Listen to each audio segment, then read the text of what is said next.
Welcome. My name is Dr. Richard Martinez. I'm a psychologist here at Texas State University's Counseling Center, and I'll be moderating today's presentation. And we'll be focusing today on the psychology of eating, cultivating pleasure, mindfulness, and body compassion. This is the third out of 7 summer webinars that we'll be hosting as a counseling center. If you're interested in some of the other topics that we'll be focusing on, such as mindfulness, you can definitely go to the same website that you used to register for this presentation, and you can sign up for the other remaining webinars that we have as part of this series. Throughout this presentation, if you have any questions, I'm please going to be asking y'all to use the question and answer function through Zoom. It's easier for Katie and I to be able to track those questions and answer those if you use that platform versus using the chat. So the chat's a little bit harder to follow for those. So please submit any questions you have in that Q&A function, and with remaining time, I'll be working with Katie to get those questions to her for some answers. So with that, all that being said, I'd like to turn things over to Katie to get us started. Thank you, Richard. Hi, my name is Katie Kiner, and I'm a doctoral intern at the Texas State University Counseling Center. And today I'll be presenting on the psychology of eating, cultivating pleasure, mindfulness, and body compassion. The purpose of this presentation is to increase awareness of a more comprehensive view on eating behavior by reviewing the psychology of eating and various factors that play a role in our body's digestion and nutrition and eating behaviors. Another purpose of this presentation is to propose ways to build body trust, compassion, and positivity. Next slide, please, Richard. I'm just going to do a brief overview. The agenda for this presentation includes a discussion of the psychology of eating, the roles of mood, stress, relaxation, as well as thoughts, awareness, pleasure, quality, and rhythm in our body's digestion and nutrition and eating behaviors. Also, the presentation will address ways to build body trust, compassion, and positivity. And at the end, as Richard just told y'all, there will be time for questions and answers. Next slide, please. Katie, could you adjust your microphone just a little bit? I think it might be rubbing on your collar or whatnot, and it creates a little bit of feedback or static. How about now? Okay, I think it's good. I'll know as we kind of move forward. Yeah, and please feel free to just let me know every time it's doing that. I'll try to be careful moving it. Okay. Okay, I even hold it. Okay. So eating behavior is essentially a mechanism for survival. Our ancestors sought food for energy and nutrients, while today in more Western or Westernized societies in particular, many people make choices each day about what to eat, when, and how much with a variety of options. Eating is also considered a rewarding behavior as well, which means it's intrinsically linked to our mood and our emotions, hence the psychology of eating. Please, next slide, Richard. In addition, when people are energy deficient, a complex interplay of physiological processes signals the brain that food should be consumed. And that's like when we feel hungry. And when enough food has been consumed, these processes signal to stop eating, like when we feel satiated or full. However, our homeostatic regulation of eating is challenged, and it can be overridden by the continued presence of food and food-related cues. So eating can be triggered even in the absence of hunger, and eating can definitely be extended beyond satiation or feeling full. There's various factors that can determine or guide our eating behavior in an automatic and implicit nature, such as social and environmental factors. An example of the influence of social factors involves eating maybe being initiated or prolonged by the presence of other people, while an example of environmental factors are our food choices and consumptions are strongly influenced by environmental factors like advertising, packaging, portion sizes, even the lighting in the room, plate size, and many other factors. And as a consequence of all of these factors, some people go to either extreme measures of constantly monitoring and over-regulating their eating, or they can feel out of control of their eating behavior without enjoying the rewarding aspects of food. Therefore, it's really important to understand the roles of various factors in our body's digestion, nutrition, and eating behaviors. Next slide, please. So mood, stress, relaxation, they all play a role in our body's digestion and nutrition, as well as our eating behaviors. Worry and anxiety can lead to stress responses in our bodies, and stress responses negatively affect our digestion, such as when a stress response is activated from worry or anxiety, our digestion actually slows down, which can result in weight gain. And I really want to explain these processes. Chronic low-level stress can lead to increased cortisol and insulin, which actually decrease calorie burning capacity and can result in weight gain. Cortisol is one of those hormones released from the adrenal glands in response to any type of physical, psychological, or environmental trigger, which is known as the fight or flight response. Many of you may have heard of. Okay. And when cortisol is released in response to a stressor, all non-essential bodily functions are temporarily put on hold in order to deal with that situation, because the body really needs as much energy as possible during that time. Insulin is a storage hormone. So when there's more insulin produced, this leads to higher levels of insulin naturally, which can then cause the body to store energy in the form of glycogen and fat. So while worry, anxiety, and stress responses slow digestion, relaxation states positively affect our digestion. More specifically, when a relaxation response is activated, digestion is in full force.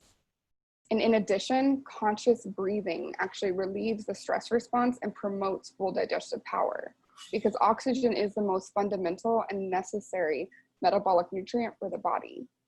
So the more we breathe, the more we digest, assimilate, and burn calories. Next slide, please, Richard. Our thoughts, beliefs, and expectations can also influence the metabolic effect of a food or a supplement.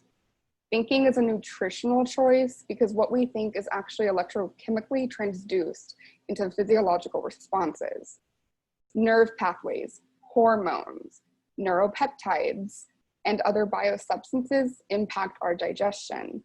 And through these pathways, negative thoughts about food can directly inhibit digestion, while positive thoughts about food can enhance digestion.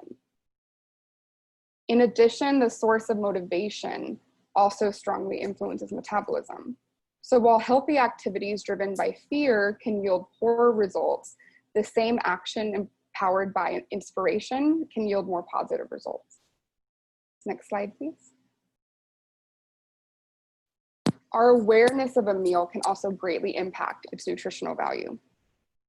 So when the image of a food that we're about to eat forms in our mind, the brain gives the body the command to start preparing for the digestion process. In other words, the brain senses the image and the smell of food, which leads to the production of the appropriate gastric fluids and enzymes that start to flow in our digestive system. This is known as the cephalic phase digestive response, and 20 to 40% of the total enzymes and digestive fluids required to complete digestion are secreted in that phase, which means a large percentage of digestion happens before we even start to eat. In addition, while we eat, the brain analyzes the color, appearance, texture, flavor, and taste of the food. Essentially, it's consulting with the enteric nervous system on the correct digestion of ingredients. So it asks questions like, have we taken enough fat, enough carbohydrates, enough protein, enough water, enough micronutrients? Do we need more digestive enzymes? Do we need to make the stomach more acidic or less acidic? Important to know about the cephalic phase is that it takes place only when we eat food that we enjoy. So this means that how well we metabolize foods we eat depends directly on the pleasure and enjoyment we get from eating. Further, the less aware we are of a meal as we eat, the more the brain will signal us to consume more food. And we can access gut wisdom through mind-body awareness to determine the foods and their amounts that will best serve us. Next slide, please. A pleasurable experience of a meal can also enhance nutrient absorption. This is because pleasure catalyzes the relaxation response that I talked about earlier, promoting the parasympathetic dominance and full digestive force. However, a non-pleasurable experience decreases that. This is because that excess cortisol production that I just talked about from stress or anxiety desensitizes us to pleasure, which can actually cause us to eat more food during times of stress to register the food's pleasurable effects. We're also genetically programmed to desire and enjoy the sweet taste, or to desire and enjoy fat. Therefore, eating quality versions of these promotes a healthier metabolism. And the way we experience pleasure with food is a mirror of how we experience pleasure in life. Next slide, please. Eating quality food when possible is perhaps one of the most powerful nutrition strategies, because higher quality food means greater nutritional values. When we continually eat low quality food, the brain will register a nutrient deficit and signal us to eat more. So no matter what food you eat, choose the highest quality version of that food if and when possible. And I know that's not always possible for various reasons. In addition, alignment with the rhythms of life brings our metabolism into its fullest force. More specifically, digestive and calorie burning metabolism are strongest when the sun is highest in the sky, like during lunchtime, and it's weakest in the late evening hours.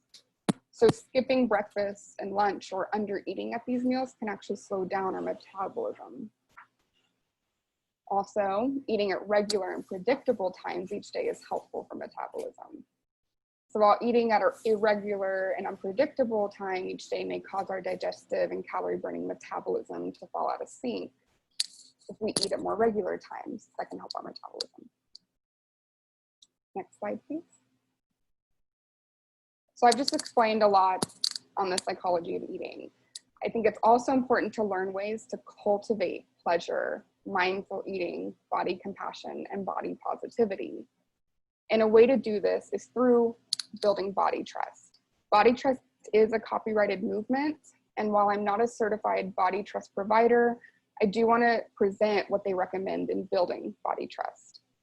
This movement's really a radical revisioning of what it means to occupy and care for your body, and it's a pathway to acceptance of your body and an alternative dialogue to that conventional paradigm of food, body image, and weight concerns in our dominant culture. Body trust really invites bravery and fierce body compassion, and you can learn even more about this through the Be Nourished website if you're interested. What I want to present on are the components of building body trust.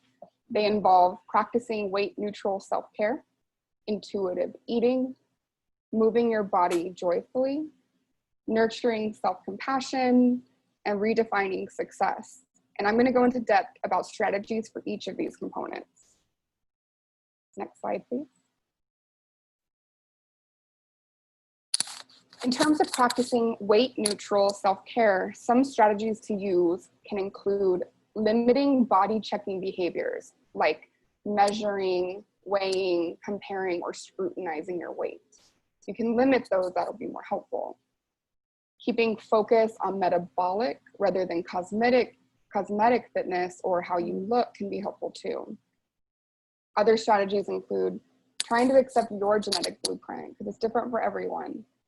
Respecting your body by feeding it regularly, staying hydrated, trying to get enough sleep to wake up well rested most days if possible, and setting limits so you have some work-life balance, and rooting your self-care practices in kindness and compassion for yourself.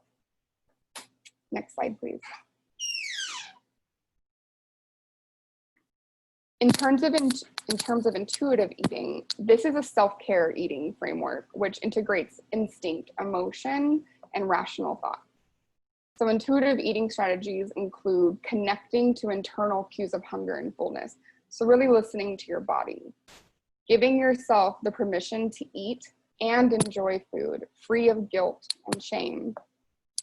Trusting your body to tell you when, what, and how much to eat. Considering what sounds good, what you want to eat, in addition to nutrition when making the food decisions. paying attention to the taste, texture, and flavor when you're eating, like I talked about in the role of awareness. Allowing each meal to be a blank slate instead of making up for other meals you've eaten. And if and when you eat in response to feelings and emotions, also ask yourself, what else do I need right now? Next slide, please. I also wanted to include information about mindful eating. So mindful eating is about using mindfulness or being present in the here and now. And you do this to reach a state of full attention to your experiences, cravings for food, and physical cues when you're eating. It really involves allowing yourself to become aware of the positive and nurturing opportunities that are available through food selection and preparation by respecting your own inner wisdom. It also involves using all your senses and choosing to eat food that is both satisfying to you and nourishing to your body. And it acknowledges responses to food without judgment, whether you like the food, you dislike it, or you're neutral about the food. Becoming aware of physical hunger and satiety cues to guide your decisions to begin and end eating is a core component of mindful eating. And this visual here compares mindless eating to mindful eating. So for number one, mindless eating involves eating past when you're full and ignoring your body's signals, while mindful eating involves listening to your body and stopping when it feels full. So let your body catch up to your brain, which means letting your body catch up with your mind. Slowing down is one of the best ways we can get our mind and body to communicate what we really need for nutrition. The body actually sends its satiation signal about 20 minutes after the brain, which is why we often unconsciously overeat, because we haven't gotten those signals yet. But if we slow down, you can give your body a chance to catch up to your brain and hear the signals to eat the right amount. And some ways to slow down may include sitting down to eat, chewing each bite multiple times to savor the food, and even setting your fork down between bites. All those can really help slow down that eating. For number two, mindless eating involves eating when emotions tell us to eat, such as when we're sad, bored, stressed, frustrated, or lonely, while mindful eating involves eating when our bodies tell us to eat, like when our stomach growls or we feel low energy or lightheadedness. Those are signs from our body that we're hungry and we need sustenance. But doing that means you need to know your body's personal hunger signals and tuning into our bodies before we even eat. For number three, mindless eating involves eating alone at random times and places, while mindful eating involves eating with others if possible at set times and places. Sure, we all snack from time to time, but it can boost both your mind and body's health, not to mention greatly help your mood and sleep schedule to eat at consistent times and places. And one way to do this can be to cultivate what's called a mindful kitchen. Having a mindful kitchen means organizing and caring for your kitchen space so it encourages healthy eating and nourishing gatherings. So it's considering what you bring into your kitchen and where you put things away. For number four, mindless eating involves eating foods that are emotionally comforting, while mindful eating involves eating foods that are nutritional that you enjoy as well. This involves understanding your motivations when eating also. For number five, mindless eating involves eating and multitasking, while mindful eating involves only eating when you're eating. When we're distracted, it becomes harder to listen to our body's signals about food and other needs. So with your next meal, if you choose to, try single tasking and just eating with no screens or distractions to see if that works for you. For number six, mindless eating involves considering a meal an end product, while mindful eating involves considering where your food comes from. This means connecting more to your food. We've become more and more disconnected from our food as years go on, and some of us don't consider where a meal comes from beyond the supermarket packaging. So eating can really offer an opportunity for us to more deeply connect to the world and where our meals come from. Next slide, please. Hey, Katie, we're still getting some feedback from your mic. Does your computer pick up pretty well, like without the headphones, or? Took off the earphones. Okay, let's see if that. Can you hear me? Okay. Thank you, Richard. You're welcome. So in terms of moving your body joyfully, some strategies include, again, keeping focus on that metabolic fitness, not cosmetic fitness or how you look. Engaging in activities that bring you joy and pleasure, such as dancing. Adjusting activities based on your energy level and what sounds good to you. Avoiding using activities for compensatory reasons like making up for a meal you had, and just being active for the sake of being active and getting to move your body. Another strategy is being able to take days off without feeling guilty, as in take days off of being active. Limiting spending too much time on monitoring how many calories were burned or what was the exercise intensity or duration. Another strategy is eating enough to fuel your activities and noticing how it feels to move your body. Next slide, please. In terms of nurturing self-compassion, this involves treating yourself the way that you would treat a friend who is having a hard time. The more complete definition involves 3 core components that we bring to bear when we're in pain, like self-kindness, common humanity, which is the recognition that everyone makes mistakes and feels pain, and mindfulness, which, like I've said, is being present in the here and now. To further define body compassion in reference to the physical self, body compassion also incorporates one's attitudes towards an evaluation of one's physical self and body, such as appearance, competence, or fitness, and health or illness. Some strategies for body compassion include finding stillness once a day, just be in the here and now. Being aware of and limiting body checking behaviors, like we talked about earlier, like checking your weight. Working on observing your behavior with non-judgmental awareness. Being aware of and challenging your inner critic or the food body police. And when things are hard, try talking to yourself the way you would talk to a loved one. Some other strategies are dressing your body in comfortable clothing that make you feel good, recognizing and letting go of perfectionism, releasing your struggles as part of the larger human experience, allowing yourself to ask for help, and when you're going through a hard time, giving yourself the caring and tenderness that you need. Next slide, please. In terms of redefining success, some strategies include focusing on how you feel, not what you look like or what others think about you. Using more meaningful markers of health and well-being like lab results, fitness, stress tests, etc. Trusting yourself with food and eating, and being able to let go of your so-called eating discretions, that you may call them. Listening to and trusting your body's messages, like we've talked about, the feeling, sensation, hunger, fullness. Letting those bad body thoughts or days pass. Keeping focus on weight neutral self-care and trusting your body to sort the weight.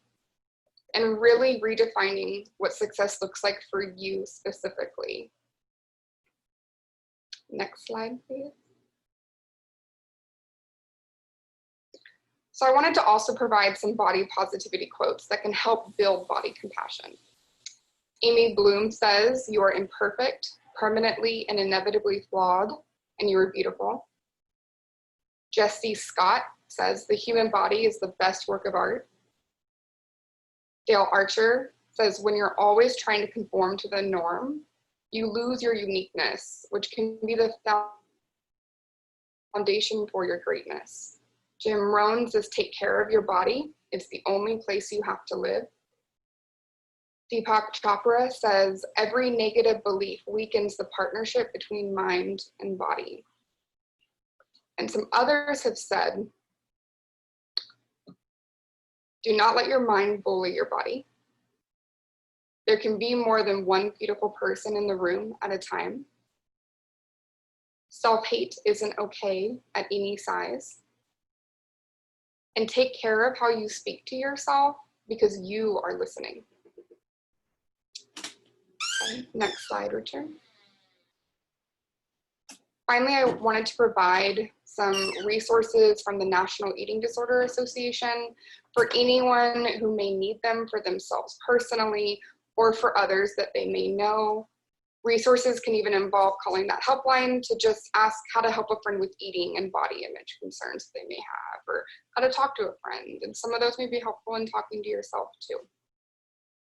So yeah, okay, Richard. Next slide. So okay. I have now presented and now it's time for question and answers. Okay, Katie, thank you for sharing all that wisdom with us. That was great. I'll go ahead and start with I'll start with our first question here. So the question is, I have been trying to meal prep and plan and try to eat healthier, but there are so many options. How do I drown out the noise and get over decision anxiety to find something that works for me? I think that's a great question because I think that decision piece is the most important. I think the first step here is to give yourself compassion that you don't have to have it all figured out right away. It's really the first step. And then through listening to your body and thinking this through, trial and error, finding what specifically works for you and what success will look like specifically for you is what may be helpful. Thank you, Katie. I have a question here. What was the website again that started with B, and then it was like? Oh, it was Be Nourished. If you want to go back to that slide, Richard. Is that like one of the couple, right? Yes, it was the one about building body trust. It's what it's defined as. So, oh, sorry, I didn't write it on there. So Be Nourished, it's B-E and then space nourished, Nourished. Thank you. Okay. Let's see if we have some additional questions. We do have plenty of time, so if folks have questions, we're here. The next question is, do you know any of the statistics or numbers of Texas State students or even college students in general who have an eating disorder or any type of disordered eating behaviors? And if so, what type might be most prevalent? I don't know any of the statistics off the top of my head of how many college students may be having eating disorder concerns. The most prevalent, at least from what I've seen, is more of what we call disordered eating, not necessarily an eating disorder. And that can be things I've talked about, like weighing yourself constantly or being really hard on yourself for the way you look and not giving yourself that self-compassion. And I have seen other things, pretty less severe forms of things, anorexia or bulimia, but I can't speak to what's the most prevalent in college students. I don't have that statistics for you, I'm sorry. And I would just chime in and kind of share, piggyback off what Katie shared. I think what we see often in this population is folks who have kind of problems in their relationship with food and, you know, that and their body and how that kind of negative self-talk plays into that equation. So that's actually a pretty common concern that I work with as well. Definitely. Okay. Let's see if there's any questions here. Okay. Well, let's go to your references for just a moment and put those up on the screen while we wait for more questions. Okay. Another question is, does Texas State offer support groups for students who are experiencing eating disorders or disordered eating in any way? Not currently. Not sure what I can say here, but that is something I want to run in the fall or the spring, a body image group or support group for that. But currently we don't have a group for that specifically. But we do have a self-compassion group, which can really be the skills you learn in there can be transferred to body compassion as well. I think one of the things we have to keep in mind when we think about treatment here, kind of building off of what Katie shared, is that if it is at a point where it actually qualifies for an eating disorder, we know from kind of evidence-based treatment that the best care is through a team. So that typically involves a nutritionist, a medical doctor, and mental health providers working together to support that individual. And at this time, Texas State doesn't have that infrastructure in place to be able to provide that like best standard of care. So we do work really closely with a lot of partners in our community. In particular, there's the Eating Recovery Center, which has programs and offices both in Austin and in San Antonio that we refer quite a few students to. So that's been one of our really fruitful partnerships that we've developed over the years. And they even have virtual programming for geared specifically towards college students, which is pretty cool. They've been doing that for a while now. Let's see, there's a few more questions that came up. Okay. Could you elaborate a little bit about gut wisdom, which is a point you made, and how one might cultivate that gut wisdom? Yes, so the gut wisdom is when I was talking about the role of awareness and what we're eating. So just that awareness of a meal can increase the nutritional value. So in gut wisdom, it's being aware of the food, the texture, the smell when you're eating, and that can really help that cephalic phase digestive response I was talking about, where when we see the food, we're smelling it, 20 to 40% of our enzymes and digestive fluids required to complete digestion are secreted in that phase. So a lot of our digestion is already happening before we even start eating.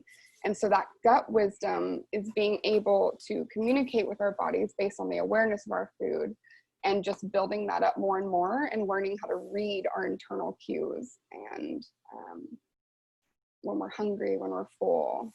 So yeah. Thanks, Katie. This next one might be part of your references here, but do you have any books that you might recommend for students, or any other types of resources that could be helpful in kind of, I know this was kind of like a getting your feet wet type presentation, right? And if people wanted to dig further into this and learn more, kind of what would be the next step that you would suggest in terms of resources? Yes, I would definitely say go to the Be Nourished website. There's also a movement called Health at Any Size, and that's a really good resource. You can Google that, you can read through that. On these websites, they also have resources of books. I can't think of a book right off the top of my head to recommend, and I don't think I have any in the actual references, but if you go to some of those websites in my references, they'll lead you to other kinds of resources and books and blogs even that address those things. Thank you, Katie. Yeah. Well, there was, now that I'm looking at my references, the slow down diet was something that someone else has told me about as well. And that's actually the book that I based a lot of my information about the psychology of eating on. A colleague had given me that resource. So yeah, the slow down diet, 2015 by, I can't remember the name. Should be on the slide that's up right now. David, comment M, 2015. Yeah, I'm just trying to think of the first, Mark David. Yeah, 2015. So that was really helpful in getting the information and making sense of it.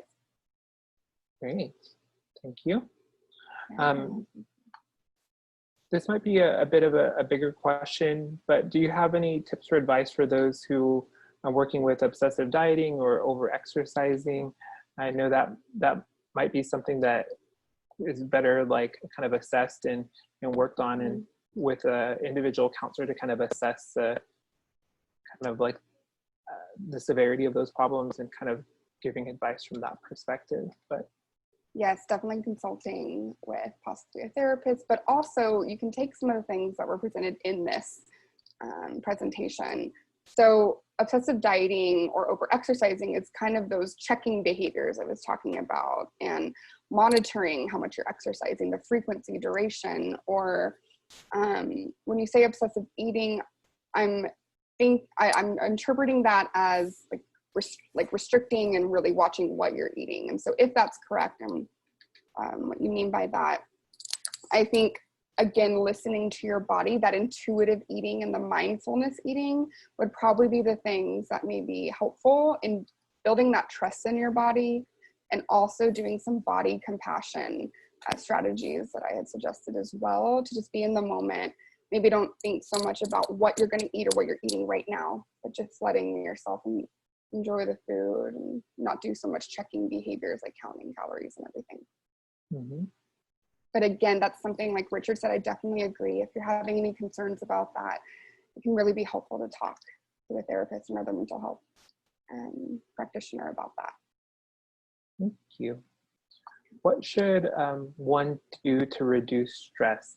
Someone listening, they're not as familiar with like the cortisol levels and kind of the science behind that, but just kind of curious if you had maybe some areas of further exploration for folks to look into for kind of like, you know, getting more resources on stress management. Relaxing the body. So when I hear that question, I think of, I told y'all oxygen is something that really helps calm our nervous system, which can also help our digestion. And so I think of immediately a breathing exercise. It's called square breathing, where you can just sit there and you can breathe in for 4 seconds, hold it for 4, exhale for 4 seconds, and then hold that for 4. And of course, not rushing through that. That's been really helpful in helping people calm their nervous system. And again, it's giving you that oxygen that I was saying was so important too. And another thing I would say is, I really give clients this a lot. It's called the 5 senses exercise. It kind of goes along with that mindfulness I was talking about. But mindfulness can really ground us in the here and now, and it can calm our bodies and our nervous systems. And so the 5 senses, if you have capabilities of all 5 of your senses, I start with, what are 5 things I can see in the room? And I look around and I really focus on that. I kind of deconstruct it slowly. Then I go, what are 4 things I can hear, 3 things I can touch, 2 things I can smell, and 1 thing I can taste. And so really slowing your mind can slow your body as well, and that can bring you into that relaxation state using either of those kind of exercises. I could give you 100 more, but I'll give you those. Thank you, Katie. And another question that came up was, I think I'm going to interpret this one way, but after we, you know, if we're sick or if we experience an illness, oftentimes, you know, that might upset our eating habits and kind of like our GI tract, if, you know, we're having like gastrointestinal issues along with that, or, you know, just that decreased appetite that sometimes comes along with like the flu or other types of problems. Is there any like way that you suggest resetting the mind-body connection, or kind of rebuilding that relationship with our body once we are kind of getting over some of those illnesses or those types of health concerns? Yeah, I have to start out saying I'm not a medical doctor, so I can't give you medical advice, but after feeling sick, I think it's really listening to your body and what you're needing, even when you are like in that transition from feeling sick to feeling better. And things like staying hydrated, of course, will help you feel more nourished. I think I would say the intuitive eating part as well, listening to your body. Is it hurting your body to eat more than just some crackers right now? Just, again, listening to your reactions of your body. Does it hurt? Are you feeling really full after not eating that much? And that may tell you something's still wrong with your body. And so to reconnect them, I think it would be intentionally going through these practices slowly and to see what works for you, because I think that would be different for many different individuals. Thank you. Any references or like tips you might have from like a self-compassion perspective because we kind of touched Definitely. on that a little bit. And just as like a small little plug, in a couple of weeks, we will be having a whole summer webinar on self-compassion. So folks are welcome to come to that too for more of an in-depth resource on that. Okay. So asking about just... Yeah, what kind of like, I don't know if there's like good apps or good websites or any other like just advice that you might have on people wanting to get more familiar with the concept of self-compassion. To become familiar with it, I mean, I kind of went over those core components of self-compassion, and really at its core, it's giving the same kindness and caring that you give to a friend or a loved one, especially when they're hurting, and turning that onto yourself as well. Because it's really hard to be there for others or take care of others if we're not doing that for ourselves too. And so the three core components are being kind to yourself. That's the first one. So telling yourself, ouch, like I'm not feeling okay right now. So even just telling yourself and bringing to awareness that you're not okay is self-kindness too, because you're listening to yourself. Also recognizing that everyone makes mistakes, they feel pain, they can experience hurt, and that's that common humanity piece of not feeling alone in how you're feeling. And then the third part is that mindfulness I talked about. So being present in the here and now. I know I keep talking about mindfulness, but asking yourself, how am I doing right now? What do I need to hear from someone else? And maybe telling yourself what you need to hear from someone else, because you're just as important as someone else telling you something kind and loving and caring. Thank you, Katie. One thing that kind of popped up in my mind is there's a researcher named Kristen Neff that I use quite a bit in my therapy practice. And she, like one of her areas of specialty is self-compassion. And she has a really great website that she has put together that has a ton of free resources on self-compassion. It's self-compassion.org. And I can actually like type that into the chat right now so that people have that information.